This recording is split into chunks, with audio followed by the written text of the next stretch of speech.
Start with an opening statement from Coach.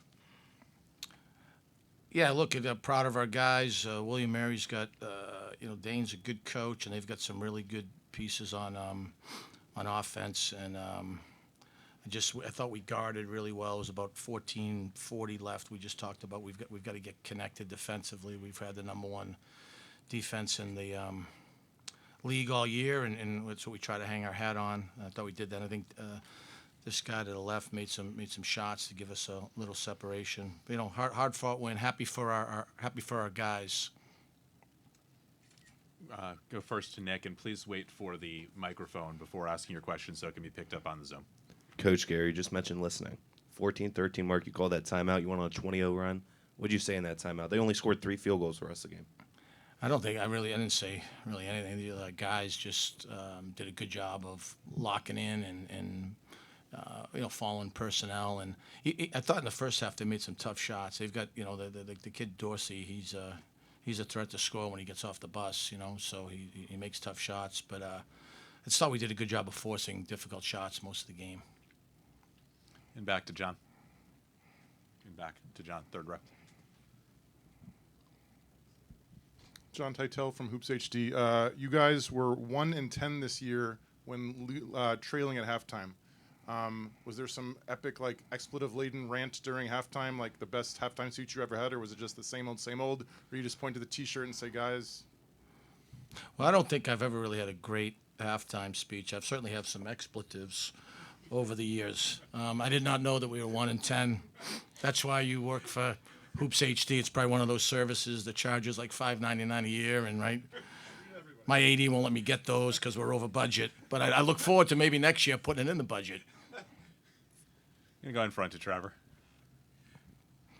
Coach, it felt like, I think you spoke to it a little bit there, it felt like William and Mary had a great control in the first half. That's why it was so close. But then Charles Thompson comes in and has an incredible second half, 19 minutes, 3 for 3 from the field. Bunch of stats that speak for that. But talk about how important his impact and his energy meant to that second half comeback. Well, yeah, I mean, he's our leader. He is the, best worker, teammate, human being I've been around in 31 years, and I thought I'd try to surprise them and keep him hidden for the first half and then unveil him and see if we could wreak some havoc. It ended up working. It didn't work right away, but ended up working down the stretch. Jake. What did you think of the way that Tyler and Chase kind of stepped up down low in that first half for you guys without Charles? Yeah, they did a good job, right? They did their job. It's what they're supposed to do, right? So they came in, they defended, they rebounded it. They didn't turn the ball over. But we have confidence in those guys, Jake. It's always good to see you, Jake. Questions in the room? And back. You guys have faced UNC Wilmington obviously twice this year. I guess looking kind of ahead to tomorrow, what do you think you need to do to, get another win? Well, they're obviously a terrific team. I would consider, a gold standard at this level with just terrific players and very well coached. I think the, first thing will be we've got to make sure we take care of the basketball. I think for this team, that's the number one thing. If we can take care of the basketball, then hopefully we can find our way, into some success in some other areas. You guys, Dylan's here too. If you want to ask him a question, Ed. Dylan, I apologize if you already been asked this, but what was the key in the second half? Because you guys trailed by 6 at one point, then you shut them out for 10-25, I believe. What was the key offensively and defensively in that second half?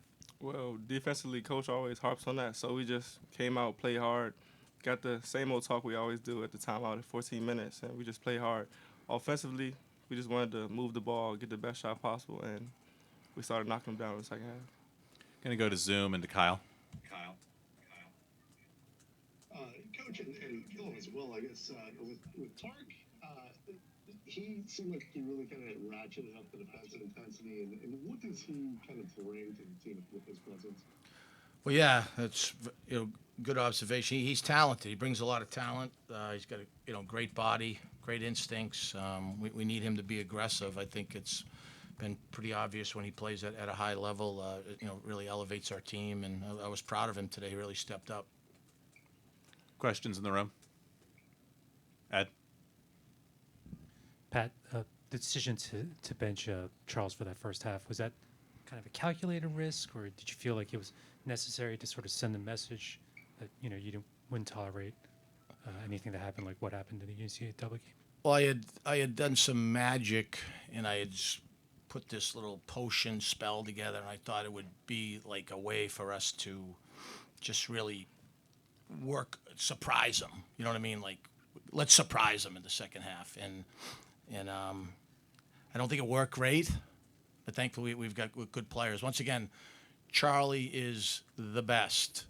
There's not a guy in our locker room that wouldn't do anything for Charles, and it's been a privilege and a pleasure to interact with him for the last 5 years.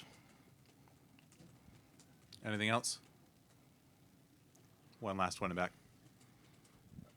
Coach, you rely on a lot of underclassmen, younger guys, I guess. How do you feel like, I don't know, seeing what you saw today, how they stepped up, how do you feel like they're adjusting to kind of the bigger stage, the March pressure? Yeah, I mean, they're good players. They work really hard. This guy had a great, I should have never redshirted him a year ago, but he got so much better, and proud of him. He's a tough kid, and he works at it. They're not freshmen anymore this time of year, right? Got to play, got to execute. We've got good enough players to be able to do that. All right, thanks, guys. Thank you.